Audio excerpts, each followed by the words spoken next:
क्योंकि अमेरिका एक प्रकार से दादा के रूप में इन कमजोर देशों को प्रोटेक्ट करता रहा है, चाहे वो कनाडा हो, चाहे वो फ्रांस हो, चाहे वो जर्मनी हो, चाहे वो इंग्लैंड हो, इन देशों को प्रोटेक्ट करता रहा है।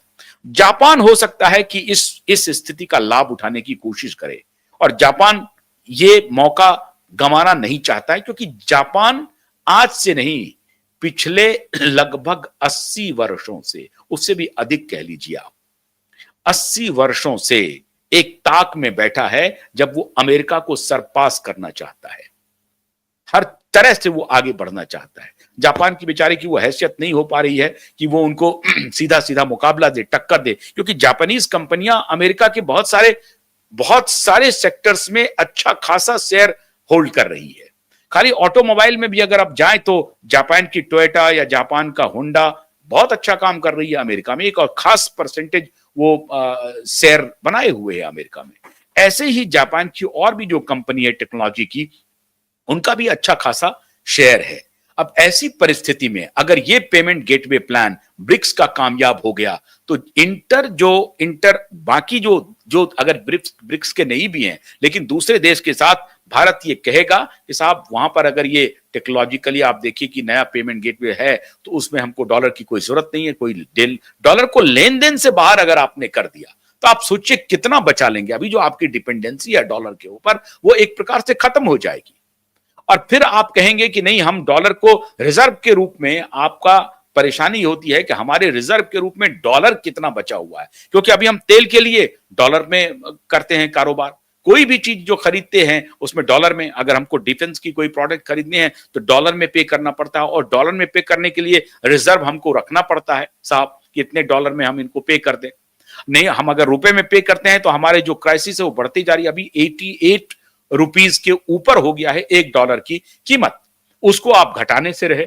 ऐसी परिस्थिति में एक ही तरीका है कि आप डॉलर के ट्रेड से खुद को बाहर करें, और बाहर करके जो इकोनॉमिक पावर है उसको गेन करें, और फिर वहां से पॉलिटिकल और डिप्लोमेटिक स्थिति को मजबूत करें। मोदी इस दिशा में कदम बढ़ा चुके हैं, और आप उम्मीद कीजिए अगर मोदी का यह प्लान कामयाब हो गया तो ट्रंप के लिए खतरे की घंटी होगी, और ट्रंप इसको बर्दाश्त नहीं कर पाएंगे। और ट्रंप को मालूम है कि मोदी, जिनपिंग और पुतिन ब्रिक्स में कुछ करामात कर रहे हैं, और वो करामात है डॉलर को लेकर के।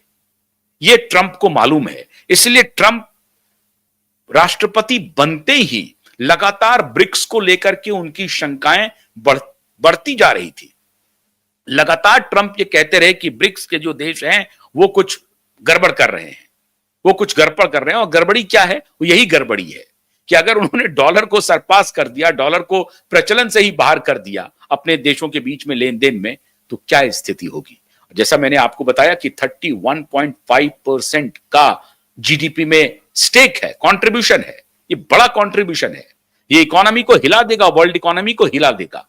और उसमें ये दुनिया की 3-4 बड़ी अर्थव्यवस्था है जो आर्थिक रूप से बड़ी कामयाब है और समृद्ध है। चाइना बहुत समृद्ध है, रूसिया समृद्ध है, भारत जो 4th है अभी, वो 3rd लार्जेस्ट इकोनॉमी बनने की कगार पर खड़ा है। ऐसी परिस्थिति में अमेरिका को अब देखना पड़ेगा कि उसने किससे पंगा ले लिया, और इसीलिए ट्रंप एक दिन फैसला कुछ लेते हैं और उनको बैक ट्रैक करना पड़ता है। जो अभी उन्होंने फैसला लिया कि $1 लाख चुकाने पड़ेंगे टेक कंपनियों को और अन्य कंपनियों को, एम्प्लॉयर को और या एम्प्लॉय को, अब वो फैसला उन्होंने रिवर्ट किया और कहा कि नहीं, 88 लाख रुपया लाइफ टाइम फीस है, एनुअल फीस नहीं होगा। $1 लाख जो है वो लाइफ टाइम फीस है। वो बचना चाह रहे हैं। अब ये भी फीस को उनको हटाना ही पड़ेगा, कोई दूसरा रास्ता नहीं है, वो चलेगा नहीं, लंबे समय तक ये नहीं चल सकता है। तो मोदी अपना मार्ग बना रहे हैं। आवश्यकता है कि अभी मजबूती से सरकार के साथ खड़े रहना और अपने सामर्थ्य को बार बार देखना, ढूंढना और नए अपॉर्चुनिटी की तलाश करना और नए अवसर बनाना। उम्मीद करते हैं कि मोदी नए अवसर बनाने में कामयाबी हासिल करेंगे। बहुत बहुत शुक्रिया। नमस्कार।